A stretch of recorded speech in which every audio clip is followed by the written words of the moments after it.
Jean-François Buet, bonjour. Bonjour. Vous êtes donc le président de l'ESI, qui est une école destinée aux futurs agents immobiliers. Oui.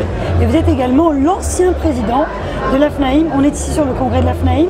J'imagine que pour vous, c'est un honneur de revenir ici. C'est un plaisir surtout parce que je revois des amis, des camarades, des confrères.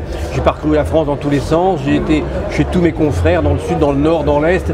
Je les revois.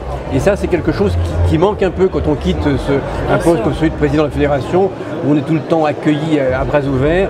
Et revoir des confrères qui sont devenus pour beaucoup des amis, c'est un vrai moment de plaisir. Vous êtes donc le président de cette école, l'ESI. Oui. Concrètement, à quoi ressembleront les agents immobiliers de demain?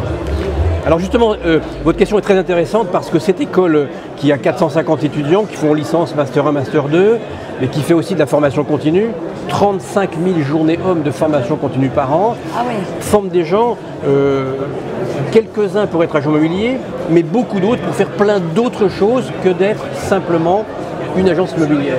C'est-à-dire que ce sont tous les acteurs de la chaîne du logement.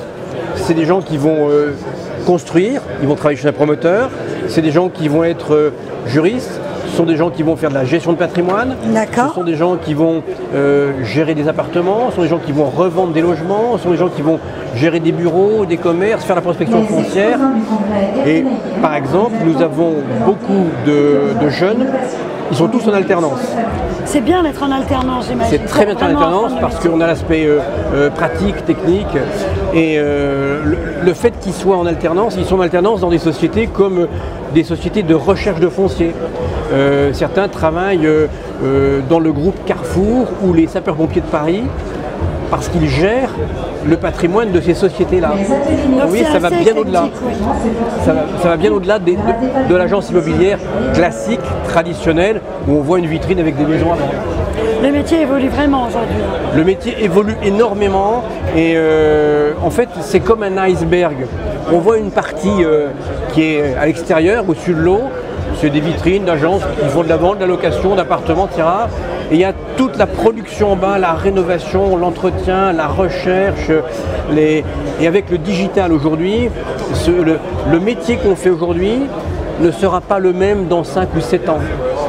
Dans les métiers de syndic par exemple, on fait la simple assemblée de copropriété il y a 10 ans ne se fait pas de la même façon aujourd'hui. Et demain, avec le vote en ligne, etc., il y a plein d'évolutions. C'est un métier où de toute façon, c'est de plus en plus compliqué. Nous aurons tous besoin de plus en plus de gens qui ont des compétences, du savoir. La loi se complexifie, la réglementation se complexifie. Même si le marché se porte bien. Le marché se porte bien, mais l'attente du consommateur est multiple, elle est énorme, elle est variée. Et vous avez raison de dire que le marché se porte bien, mais en même temps avec des variantes très, très hétérogènes, des marchés qui sont complètement différents les uns des autres. Et seul celui qui est vraiment professionnel sur une zone, sur un bassin économique, connaît bien ce bassin-là, et pas tellement celui d'à côté. Parce que justement, vous avez une agence immobilière à Dijon. Oui. Le marché dijonnais est-il très différent du marché parisien? Très différent. En fait, le marché dijonnais est un marché qui est relativement stable. Dijon est une ville calme. Très jolie ville. C'est une jolie ville, effectivement. C'est la ville des Ducs de Bourgogne, avec des bâtiments somptueux. Quand on ne connaît pas, il faut les voir. Oui. C'est une ville où le marché ne s'est jamais emballé, mais ne s'est jamais cassé non plus. Donc il n'y a jamais eu... C'est assez régulier. Voilà, on a des augmentations de prix qui sont de 1%, 2%, on a une vraie stabilité. Pour un investisseur, c'est une sécurité parce que on est une ville avec un nombre d'habitants qui progresse légèrement. On n'a pas des flux migratoires intempestifs, ni dans un sens ni dans un autre. On n'a pas non plus de grosses industries, il y a beaucoup de PME, donc c'est un marché qui est assez régulé.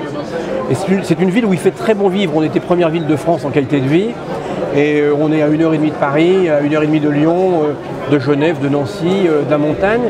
Et cette ville, pour les investisseurs par exemple, est particulièrement intéressante parce qu'elle permet d'assurer sa rentabilité, je ne dirais pas avec une quasi-certitude, mais en tout cas avec beaucoup de sécurité. Et les prix sont beaucoup plus abordables qu'à Paris? Les prix sont plus abordables puisqu'on est à 2200, 2300 € du mètre. Et en plus, on trouve du bel ancien. Merci beaucoup, Jean-François Buet. Merci beaucoup à vous. Excellente journée, merci.